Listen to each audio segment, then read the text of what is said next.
Hi, I'm Mackenzie Atwood, and I'm here in the Steven Universe Writers Room at Cartoon Network Studios in Burbank, California. So you know what that means. It's time for another episode of the Steven Universe podcast. And today, we're talking to the Steven Universe designers. These are the members of the Crewniverse responsible for the look, style, and color of the show. So we're going to talk to Art Director Liz Artinian and lead background designer Steven Sugar. We'll also talk to background designers Jane Bach and Mary Nash, and colorist Efrain Farias. And we'll have Danny Hynes, Angie Wang, and Aleth Romanillos, who do the early design work for the episodes. We're going to discover what real-life places and objects inspired the look of the show and the characters, and we're also going to find out which episodes were their favorites to create and which were a little more challenging to do. And starting us off, I've got designers Danny Hynes, Aleth Romanillos, and Angie Wang. Thanks for joining us, and can you tell us what your jobs are officially? Danny Hynes. My job was lead character designer. Cool. On Steven. Angie Wang. My job is prop and effects designer. Aleth Romanillos. I'm character designer. Okay, currently. Awesome. Yeah. Gotcha. So just tell us, like, for someone who doesn't know anything about character prop design, for example, me, can you give us the fundamentals for how to make a good design? That's a topic that takes hours to cover. Gotcha. Yeah. I feel that. Do you have a short version? The short version is you get the storyboard. You count up how many new characters, props and effects being anything that moves that isn't a character. How many exist in the board, and then you have to design them all as fast as possible. To the highest level of quality that you can bring. I will say that I contributed to character designs for the pilot, and I did not do a very good job because I didn't know what was animatable. So there are clearly unsaid rules, but I don't know what those rules are. You just don't. That's I a hear big that. thing. I guess if we're going like rules, like fundamental rules, it's one of the big ones. Just like what's animatable. So Right. that's Yeah. good shapes. That's Making the it, biggest yeah. concern. Yeah. Like Yeah. easy for the studio, basically? Yeah, basically you want to describe as much as possible with as few lines as possible, and to whatever degree you can, you want the choices that you make to explain themselves to anybody who looks at it, so it's easily repeatable and animatable. Yeah. Gotcha. And at the same time, staying on with the show. I don't know. And then it has to live within the parameters of whatever you've decided Right. for so the that's, show that you're on. That's why it's difficult. Yeah. Yeah. So how did you apply that to Steven Universe then? Steven was, in a way, it was like really pure design, or really like it was all the rules kind of amplified. Like we were really, really strict about simplicity and cutting anything out that didn't need to exist. One example is overlap lines. If a piece of hair is overlapping another piece of hair, we would delete the tail, the bit of the line that comes inside of that main outline, just because we wanted to reduce the amount of lines that we needed to communicate what the show was, and that was throughout all props and effects. Gotcha. And character. Yeah, how does that reflect in, like, when you're making effects and stuff? Danny gave the direction pretty early on that effects are sort of should be very directional, and they're also governed by our shape language, which is sort of like also kind of like, I don't know that it's really unsaid, but it's something that you kind of have to get the feel for, the exact curve that we use. It's a very, very specific curve. And a very specific sort of angle that we use that curve on. And so you can kind of see that in all of the effects and in the props as well as like a philosophy of specificity. We were using this idea of specificity to guide at least the prop designs And characters. Yeah. And characters, yeah. that they shouldn't be, for example, like no box of cereal should just be cereal box. It should be sort of like maybe a cereal box that you remember from your childhood, or Gotcha. Something specific that you can think of or point to, or that you would actually recognize as a real thing in the world. Gotcha. Do you have any examples of that, of stuff that like made it in? Well, for me personally, I remember Rebecca pointing this out specifically. There was a fry container in an episode, and when I did it, I was thinking about like the fries that I used to get at the county fair, and they come in that little box that's got the red stripes on it, the red like kind of like tart plaid pattern. And then like with the crinkly paper, and then you've got the fries. And I was thinking of that when I designed it. And then Rebecca was like, this is exactly what I mean when I say I want specificity, because, you know, when you look at that, you know exactly what kind of fry container that is. It's immediate. It's very, and it brings back sort of a rush of memory or like place. Right. And especially when you're striving for so much simplicity, it'd be very easy for everything to become incredibly generic and for things to blend together.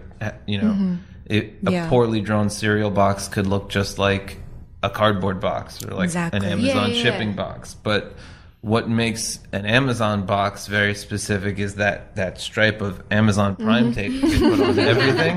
Like if we, you know, if something had just gotten shipped to Steven, that would be the kind of detail that we'd look for, because otherwise it's just rectangles. You've got nothing to hang your hat on. And yes, simplicity and specificity are probably the two most important, and having them work in fusion is probably the most important. I know the biggest thing for me was always, or like I picked that up was when we were doing shoes. Every time there was like shoes, like you would approach shoes and be like, oh, it's a shoe. But then when you actually like get into the detail, you're like, no, there's a specific shape to each one that makes it like a loafer, a sneaker, like special, and like figuring out those lines and the simplicity of those lines is really define what it is, and it's the biggest thing. So many cartoon characters have had Looney Tunes Converse since you know. Right. Yeah, you got to draw For real all time. sneakers. Yeah, Vans look different than Converse, look different than Nikes. You know, everything in the world is specific, and it's all made up of roughly the same stuff. You know, a shoe's the shape of a foot. Yeah, but the specific ways that the fabric wraps around to make that shoe is what makes it the shoe that it is. Right. Okay, cool. What have been your favorite designs to contribute to? Oh, Mr. Smiley is always an important character for me, because early on he was the first character where I think we felt like we did something on show. Gotcha. Everything else up to that point had been kind of exploration, but we still hadn't drawn, even Steven hadn't been drawn, you know, on show style. Right, so Mr. Smiley was the first character on the show that you ever were like, yes. Once we really solved what on show meant, I think we maybe left Mr. Smiley behind a little bit. Gotcha. But he was the first big mile marker for me. That's awesome. Yeah. For me, I really like putting Easter eggs in the show. Like there's and then having people pick up on it. There's a cosmic engagement box that's actually a reference to the board game Cosmic Encounter, and a bunch of people from the Steven Universe subreddit or on Tumblr recognized it, and they were like, "Oh my God, that's Cosmic Encounter!" And it's kind of nice to sneak that stuff through a little bit. Yeah, I can imagine that would be fun. I used to do boards on the show, and one of my first, I guess, contributions to it was Lion. I helped with the concept on that. Gotcha. But that was like a lot of us just throwing in ideas, and then since I was boarding on it, Rebecca had like a specific idea for going like a Tezuka route, and I kind of just dug into like pulling a lot of Tezuka stuff out. And yeah, Aleth was kind of the first person to lock into what Lion is now, and then we all kind of followed his lead from there. Gotcha. Because I remember like Lion had a very different design at first, right? It was a lot of exploration. All the other stuff before. Yeah, there is a tiger in the pilot. Oh yeah, that has a totally anatomical kind of treatment. It's gorgeous, but it just ended up not being simple enough. Gotcha. Yeah. And then I mean the art book shows it now, but like Guy Davis had like his version. And right. I mean, a lot of our designs is like us sitting in a room, just being like new character, and like, okay, everyone, what are the main ideas for it? And we all kind of just start throwing out ideas for what it is, and then we kind of find a direction, and then we try to define it from there. Gotcha. Yeah. Oh, I have to add to this because I'm proud of this. The roving eye spaceship. That propels itself by emitting a tiny black hole. Joe Johnston and I kind of like came up with that in one of those meetings and got really excited by it. And the idea is that the roving eye is like a microphone. Microphones can I'm sorry, I'm going to butcher this, but in an audio class once, a teacher taught me that microphones take noise canceling headphones. Will take the audio information and then invert it to cancel it out.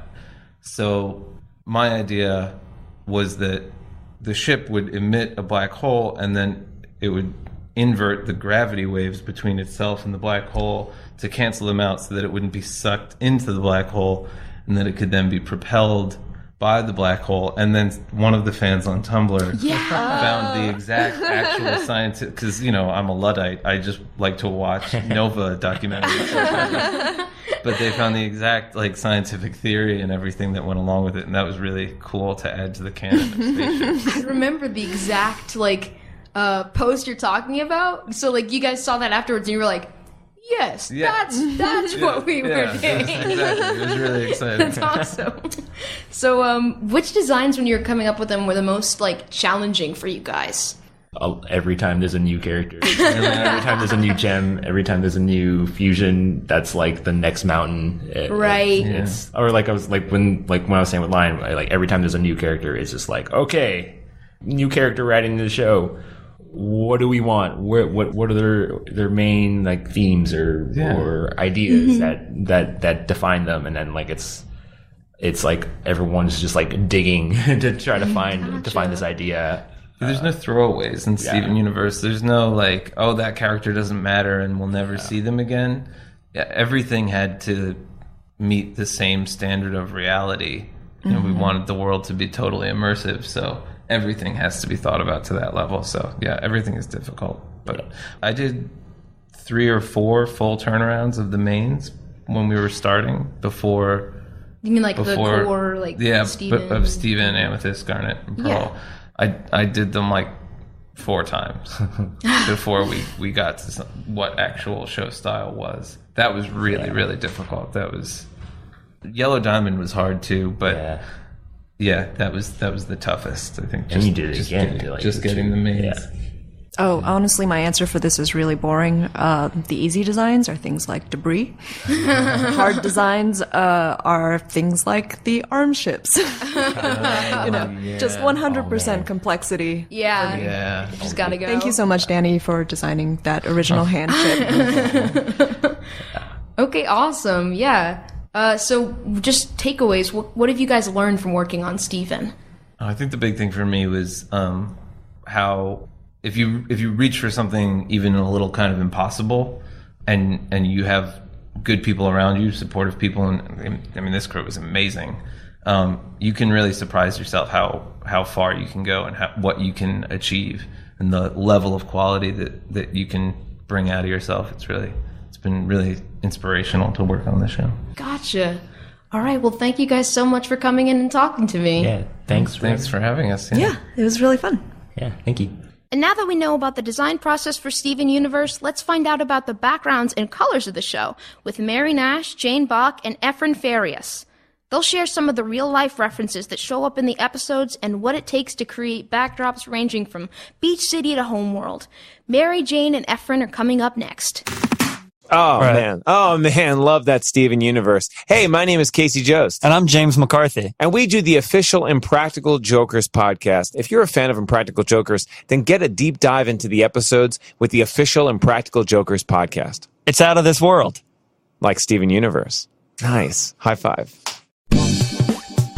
All right, I'm here with Mary, Jane, and Efrain. How are you guys doing? Thank you so much for being here. Good. So could I just start and ask, just clear up, what's your jobs on the show? Want to start with you, Efrain? Yeah, I'm a color stylist. Okay, cool. So what's that mean? I get to color props, a lot of the models, like props, effects, and characters. Got you. I come up with the palettes and stuff based off the backgrounds that I get. Got you. Color theory. I do not know anything about it. It's very intimidating to me. It's fun. It seems fun. I feel like it would be fun if I knew anything about it. Okay, cool. So let's just go down the line. Yeah? I'm a background designer. Yeah. I draw the backgrounds. Okay, cool. Yeah, sounds good. That was Mary. Yes, hi, I'm Mary. Okay, cool. Sorry. Jane, what do you do? I do the same thing Mary does. Got you. So you guys both do the black and white lines. Okay, cool. Yeah. And beautiful, Awesome. complicated black and whites. Yeah. Very nice. Proud. It's so kind. Okay, so like, what's like a usual normal day for you guys?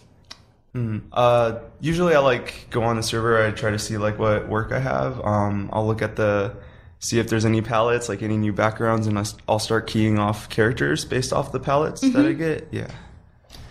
Usually I will start with a storyboard panel, and then from there do a rough to kind of flesh out where everything will be, and then once that's approved, we'll go on to final line. Gotcha. Same thing. Okay, you guys do that? Okay, cool. So what was your background in art before you guys started working on Steven Universe? For me, I worked in social games before. Oh, so, cool. Yeah. So like kind of like Farmville Right, style. yeah. Like a lot of those Facebook games. Yeah. Well, it took me a while to get into animation, but I worked at some smaller studios, actually with a lot of Flash. Oh, nice. And then I moved on to Photoshop and working at Cartoon Network. So you started with Flash? Yeah, I started with Flash. Oh, okay, that's cool. Yeah, it was a lot of backgrounds done in Flash because the animation was being done in Flash. So it was a lot easier to have the backgrounds there, and you can just put them right in. Yeah, it's true. Well, I was a recent grad. Like I graduated in 2015, and then gotcha. I think 8 months later I got hired here. wow. So you're just like fresh out of where'd you Yeah. do school? I went to the Rhode Island School of Design, which is RISD. Cool. Yeah, RISD. awesome. How long were you there for? I was there for the entire 4 years. So wow, okay. I, started 2011, finished in 2015, and then 8 months later, like I got like a thing that's just like, hey, you want to test for Steven Universe? I'm like, heck yeah. That's awesome. And then did some freelance and then got hired full time. That's awesome. Nice. So what was the first episode that you worked on? Oh God, what was it? It was Gem Hunt, I think. And Oh wow, Gem that's Hunt. pretty That was recent. the first. Yeah. It was. Oh man, I don't remember when it aired. Like last year. I don't remember. I feel like it was part of the summer of Steven, maybe? It might have been, but that was my first episode, and looking back, I'm just so horrified. Oh my gosh. Yeah, as per the norm. It's one of my favorite episodes, Oh, actually. great, Yeah, I love great. that one. Great. So then what's been your favorite episode to work on overall? Ooh, that's tough. That has come out, obviously. The Good Lars is definitely one of my favorites. Oh, yeah. I don't know why. It's just simple and interiors and just basic props, but I really liked working at it. And then the rest are just haven't aired yet, so I can't. Right, yeah. Yeah, for me it was the Bismuth episodes. Coming Classic. up with like colors for Bismuth was pretty fun. Yeah, the rainbow. Yeah, that rainbow hair was like giving me a hard time. Yeah. I really enjoyed working on last one out of Beach City.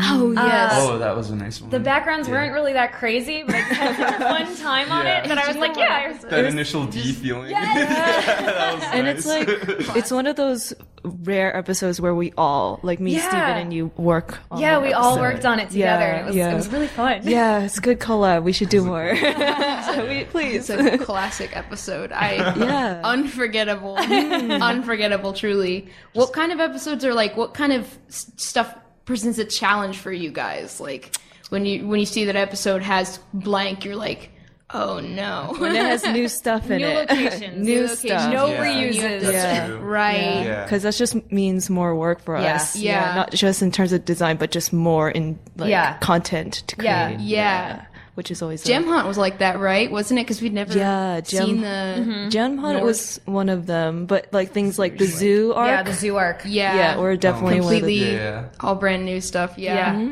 That sounds stressful.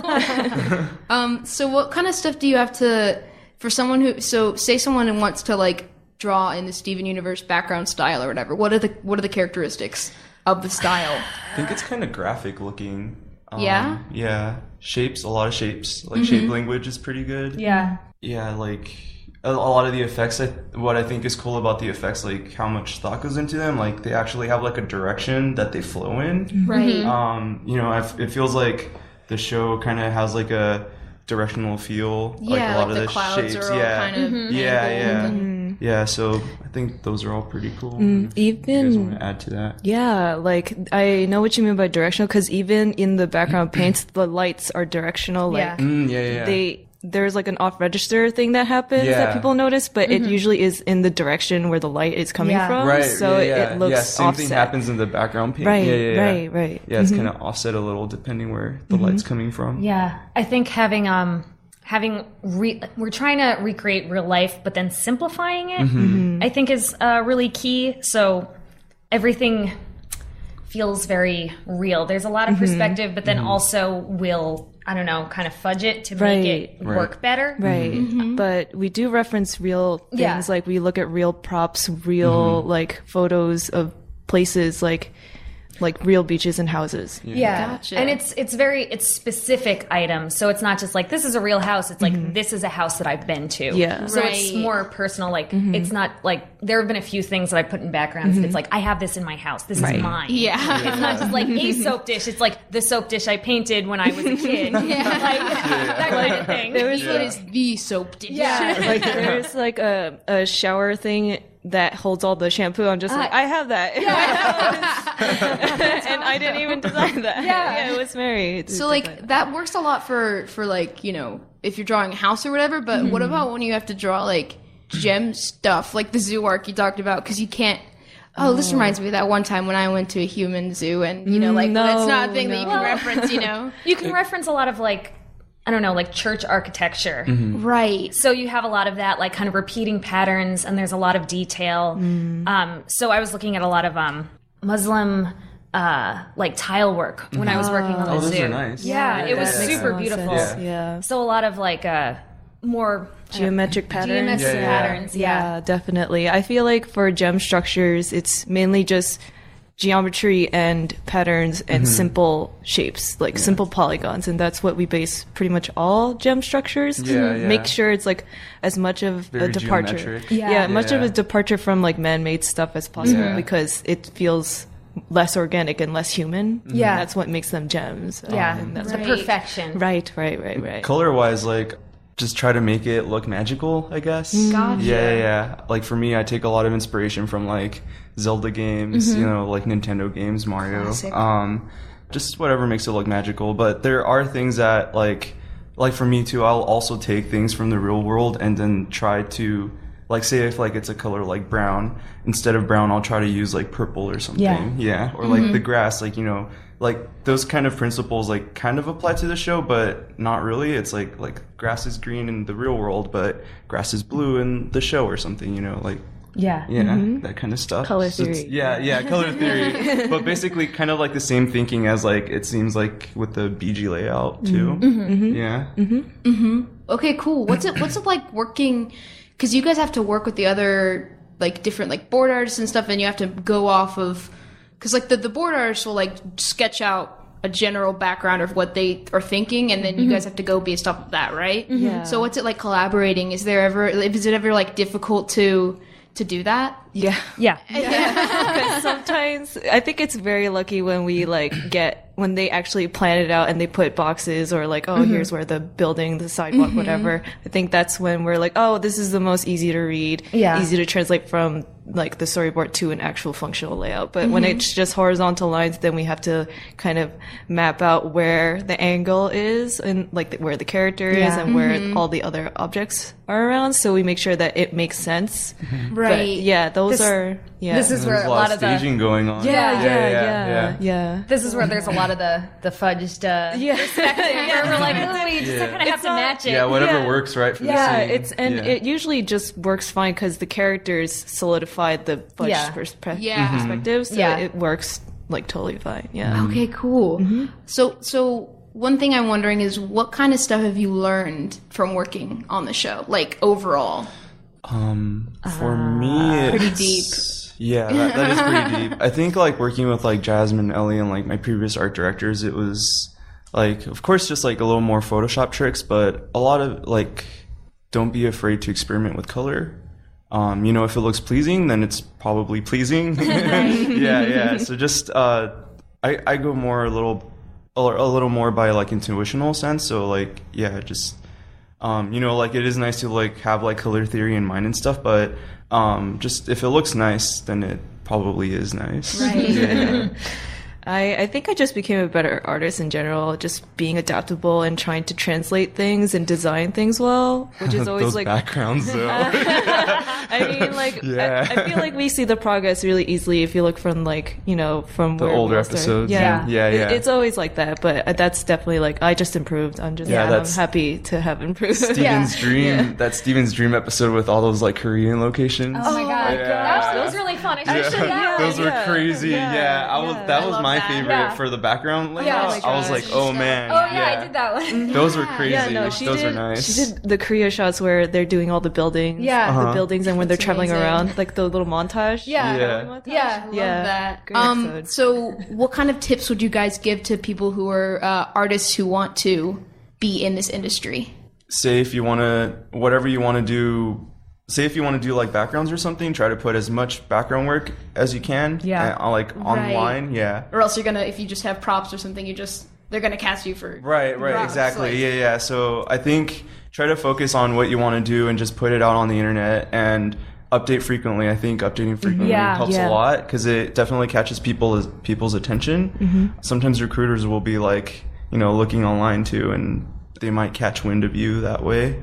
Yeah, I feel like, I don't know if you guys want to add to that. I would say really draw what you like, because I've spent a really long time drawing what I thought other people would like, and that did not get me anywhere because I wasn't having fun, and it and then showed your in my heart's work. not in it. Yeah. So I feel like the stuff you have fun with like reflects on your art. Right, So right. Yeah. I mean, that's basically how I got hired. Like Josh drawing a lot, posting a lot, and then drawing what I like. Yeah. That's basically it. Yeah, and make sure. I feel like it's important to just take breaks. Like that's also important. I feel like there's always this like kind of need to be like, oh, I have to get hired tomorrow, or like I have to keep drawing every day or whatever, or else I won't improve. But I feel like it's important to be like, oh, take that moment to breathe, go outside, like take a walk, go to the park, hang out with friends, go watch movies, whatever. And that really, really helps with the whole, what do you guys say?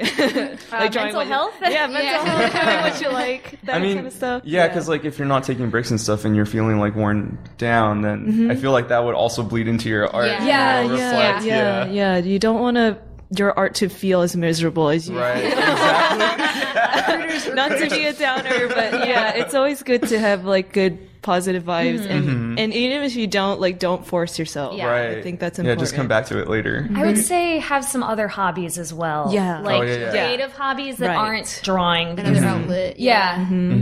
Recruiters don't want to be like, is this a cry for help? When No, it's more of like what we learned, and we're telling you what we learned. We grown. Boundaries. Adults. Self-care. Like hygiene, basic stuff. Very important. Right.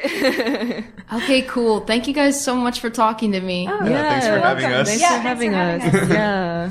Okay, coming up next, I've got art director Liz Artinian and lead background designer Steven Sugar, and they'll fill us in on the design philosophies and rules for Steven Universe, and which episode may have been inspired by a classic video game.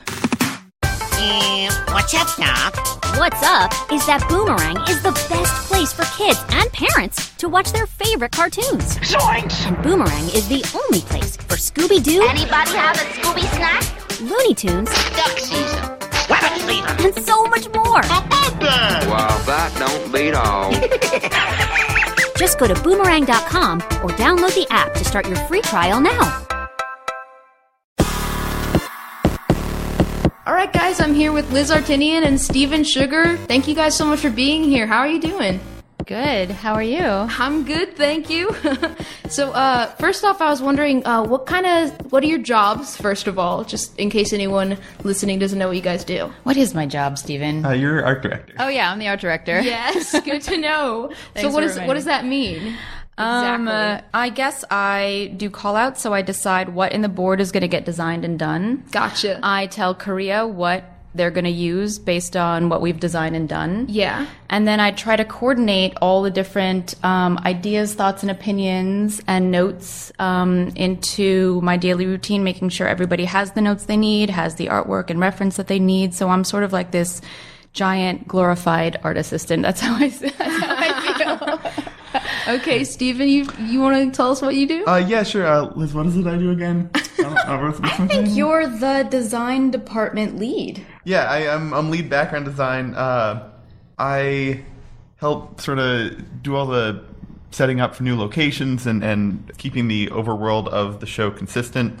I'll work with our other background artists to make sure that the show aesthetic sort of is consistent through all our backgrounds, and that we have a sort of unified thesis as to what we're doing with the aesthetic in terms of the black and white design for backgrounds. Gotcha. Stephen, did you also help establish the design style of Steven Universe? Yes, I've been here since the beginning, so I was helping set everything up at the get-go, gathering our reference and setting up the sort of rules that we follow and general like philosophies that we design by. So what are the rules? What are the rules? Tell us. I mean, some of it is pretty straightforward stuff just in terms of setting. So things like, we're on a beach, but we can't do like palm trees because we're on the East Coast. Sort of defining, this is what the architecture has to look like. This is the stuff we have to reference to really keep it having a sense of place. Mm-hmm.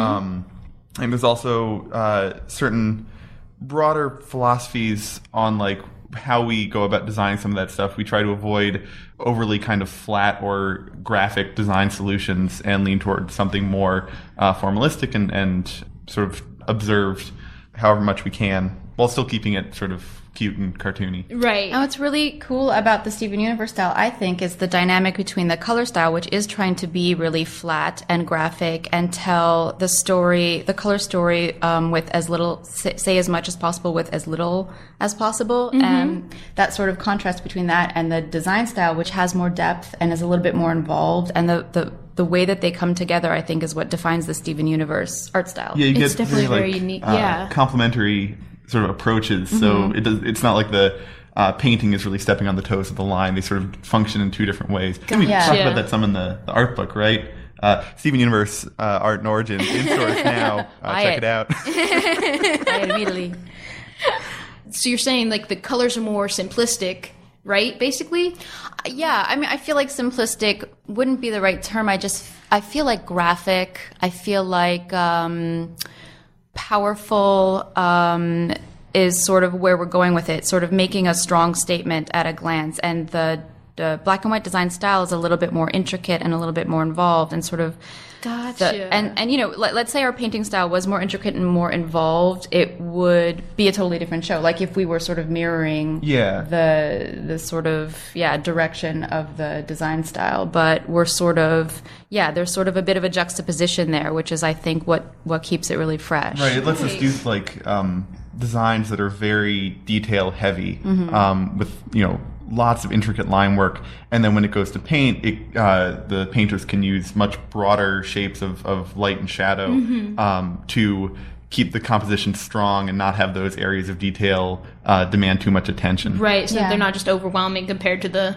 characters. Yeah. I see what you're going for. I get you. That's awesome. So what kind of inspirations, you talked about like the East Coast stuff, what other kind of inspirations, fictional or real life, do you think play into the art style? Well, early on, we were sort of getting a little bit from everywhere. We were looking to the real life inspirations. We were also, Rebecca and I were looking a lot at various video games. We were, at that time, I think, looking a lot to Zelda. I think early on it was Ocarina of Time, and as time went on, I started looking more to Wind Waker. And same. I think also, let's see, when we were doing a lot of the sort of temple and environment design, I thought a lot about like Shadow of the Colossus and that starting temple you're in, I thought was really cool. We were also looking a lot at I had gotten a book on Orientalist painting, and we were looking a lot at like Jerome and other sort of painters of that movement for some of the fantasy like aesthetic that we wanted to get in. We were looking at Mobius a lot for some of those designs. Mm-hmm. I've been looking at Mobius too, just in terms of like continuing on with the Steven Universe style. And it sort of became a mishmash. And I think the thing that ended up being the through line between all of those inspirations was just that Rebecca always really allowed for the designers to have a lot of voice in it. So the consistency came from the fact that I was drawing that black and white, or Emily Wallace, our background designer through much of those early seasons, was doing that. So it was the personal voice that like brought everything together, drawing from all these inspirations. And so we had stuff that was, some of it was taken from Mobius. We had, when we did Bubble Buddies and we were under the ocean for the first time, we were just looking straight to like Mario World. So it's the underwater, the water levels. Yeah. It's like complete, unrelated sources that we were just trying to pull together. I get you. Yeah, that's really cool. So is it tough for you guys to like, if you want to incorporate everyone's voice, like you mentioned earlier, is it tough to like sort of draw that out of people, like especially when they're starting out on the crew? I don't think so. I think every artist has a voice and is really eager to express it. Gotcha. And there's always this tension as an artist with this personal voice that you have, and then trying to maintain whatever the voice of the show that's established is. Yeah. But I don't think it takes a lot for someone to say like, oh, can we try this? Or what if we do this? Or can I change the cloud style a little bit to do this? And there somehow it always works. Like I feel like we have margins that we try to stay in, but there's always room for experimentation. And that's been my challenge coming in as an art director for this season, working on the sort of things that have been established by previous art directors and by Steven, is trying to sort of interject my own voice into what has already been established and looks amazing. And just, it's sort of like these individual voices as well kind of push the style incrementally forward every season. Right. So it's supposed to change. Yeah. I think so. I think it can't help but, especially when you have so many cooks in the kitchen. But there's always this sort of respect for the parameters and acknowledgement of what's there. I think that's sort of the challenge that every artist has and does really well. Like it sort of comes naturally. Yeah, I think flexibility is the key to it. So, you don't want to, like, it is possible to break show style. And you don't, And you don't want to do that. Like we do have sort of boundaries where it's like, oh, this doesn't look like something that belongs in this world, and we'll have to rein it in or redesign it. Right. But I think so long as, from the get-go, we'd always sort of been pushing this idea of artistic growth. When I started on the show, it was my first real like in-house job. I'd done a little freelance background design prior to that, but this was the first like real studio job I had. Just totally different, Yeah, so I was pretty much an amateur at the get-go, and so it took a while to sort of grow into it. And that was also true of Emily Wallace at the time. And then we were working with Sam Bosma, doing a lot of freelance at that point, and we learned a lot from his early backgrounds and integrated that into our aesthetic. And then there were certain things that we learned through doing and I think sort of worked their way into his backgrounds. And now like we have Jane Bach and Mary Nash doing backgrounds, and they also have their own distinct voices that I'm learning from, and hopefully they are also learning from the things I'm bringing to the table, and we're all kind of like growing together with having a flexible show style that can accommodate what everyone wants to contribute. Yeah, I find that really unique to the show and really refreshing. Yeah, I feel that too. I feel like that was a thing with the... I think there is largely an underestimation of how much you can push a show style and have it look like the show. Because when I look at a lot of the black and white, like I think we keep pretty consistent, but I can look at my own backgrounds or Mary or Jane or Emily or Sam, and I see them as being wildly different through my eyes. Like I can know who did what, but oftentimes this has been throughout the show when I send it to art direction for approval, no one will know who did what background, even though to me they look wildly different. I'm starting to tell, though. I'm starting to tell. But as long as the clouds look the same, it's all the show. Yeah, it's the clouds. It's just the clouds. Yeah, I think there's a lot of wiggle room in there to change things up and still have it fit show style. Right. Yeah. Gotcha. Okay. Cool. So what I'm wondering is what kind of episodes, either types of episodes or specific episodes that have come out, which of them have been like the most rewarding to work on for you guys? Well, we can't really talk too much about this season, right? Which is the season, which is my first season on Steven Universe, and there have been some pretty epic and rewarding episodes we've done, but I can say that when we go to different worlds, when we go to dreamscapes, when things start to get really surreal and go outside of the main sort of beach city It's not just Beach City anymore, yeah, right? it's not just Beach City. And so I feel like that's when we really get to flex our creative muscles. We get to do some really experimental things in color. And yeah, the designs can get really wild and surreal. Yeah, I think it's tough. Every episode we do sort of feels at the time like the most rewarding one because it's the freshest and has the newest design ideas in it. Definitely when we go to new locations, especially now that we're getting into Homeworld and other sort of more narratively infused settings, it provides a lot of new challenges and new spaces to grow, which is really exciting. I think going way back, maybe one of the most satisfying episodes for me was House Guest, because after way back in the that's season 1, right? Yeah, I think it was like the first episode technically of our like season 1B run. Yeah. For all of season 1A, like I was saying, it's like we came to the show sort of not quite knowing what we were doing, and when we hit House Guest after we had wrapped up all the difficulties of Mirror and Ocean Gem, we went back and revisited a lot of our early work in that 1A season. Gotcha. And sort of revamped it for 1B. So House Guest had completely redone interiors of Steven's house. Gotcha. A lot of the Beach City stuff got upgraded just to make it a tighter, more solved design, more in line with the way we were thinking then. And so seeing that, get painted and looking between the first version and second version of a lot of those locations is really exciting because we could just see the growth that we've all had. Right, yeah. It was like a style shift Yeah. at that point. Yeah. That's cool. Well, if you feel like every episode is more rewarding than the last one, you must be doing something right? Yeah, That's awesome. It's true. Like every breakdown, I'm like, oh, this is going to be epic. I'm like, oh no, this is going to be more epic. So you're talking about learning and growing. What kind of stuff have you learned specifically? How do you think that talking specifically about the show style or generally about you guys as artists, what do you think that you've learned from the show? That's tricky for me because I'm relatively new to the show and I've been in this industry for a really long time. And I'm the opposite. I am not new to the show, but this is my first thing in the I don't know if the show itself has taught me something, but I feel like if I've learned from something out on Steven Universe, it's from the sort of culture of the studio and the sort of collaborative nature of the way this show comes together and just the spirit of the people. It's just, I'm a much more laid back art director than I was in New York. And I think that's a testament to just how easy people are to work with out here.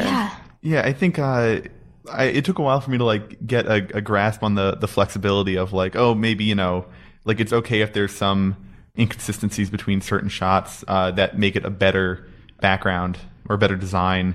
It's okay for the world to kind of shift as needed to tell the best story, and it sort of had to be that way. So it was a learning experience, sort of seeing these storyboards come in where we had to bend what we had figured out to match what the board said. But if we didn't, we weren't going to get the best possible storytelling. So we would have to be flexible in that way. And I think that was a really important thing to learn. It took about a season to get a good grip on that. Right. Just allowing yourself to be flexible so that you get the best possible product. Yeah. I think also for me, it took a while to learn confidence in my own backgrounds. For a long time, I wasn't really sure of the design solutions I had, and so I would do a background, and a lot of it would be, shaky and indecisive. I'd sort of go halfway on a design solution, but then feel I'm going to leave it a little bit open for interpretation, either by the painters or by other background artists, or I didn't want to set it in stone. And I think as I just did more and more backgrounds, I got more sure of the designs I was doing. This is what I want. Yeah. And so, suddenly it was we were getting shots where, I was making shots where I knew, okay, this is how this is going to look. And I knew if we got close to this thing, how it would look at, a high level of detail, or how we would simplify it if we had to move away from it, how it would look from different angles. And those were all things that I think when you're feeling unsure of the design, that all stays very vague. Because Yeah, you you're don't just you don't like, want to set that in stone. Oh, sure, you make color figure it out. Yeah, because you rely on someone else's voice to make up for where you are speaking too softly. Well, with your your art. stuff's really amazing. Everything I've seen you do is really good. Thank you. Oh, Yeah. that's awesome. That's so sweet, though. I love that. It seems like you guys have learned a lot, and that's really cool. I think that's what makes this show so special, you know? Okay, cool. Thank you, guys. That's all the time we have, but thank you so much for coming on and talking to me today. Thank you for having us. Yeah, thanks for having us. And that wraps up this week's episode. Thanks to all the great Steven Universe designers for giving us such an in-depth look on the show's design. And coming up next Thursday, it's the music of Steven Universe. We're going to have show creator Rebecca Sugar back on to talk about what inspires her songwriting and ukulele playing.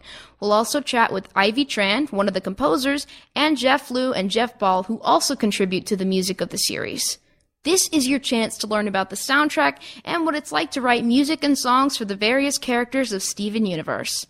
And if you have any questions for the Crewniverse or for show creator Rebecca Sugar, please tweet them to me at MKAtwood or to Cartoon Network's official Twitter and use the hashtag Steven Universe Podcast. We'll try to answer as many as possible. And we're trying to get Rebecca to come back on a later episode to answer some of the questions herself. And if you haven't hit the subscribe button for the Steven Universe podcast, you can do that at Apple Podcasts or other podcast apps. Please be sure to leave us a review and 5-star rating while you're there. We appreciate the support, so before I say goodbye for this week, let me say a big thank you to Victor, Zach Jenkins, NJ Sully, and everybody else for leaving such great comments and ratings at Apple Podcasts. Thank you so much for listening. And thanks to everyone for hanging out with us. I'm Mackenzie Atwood, and I will see you next Thursday.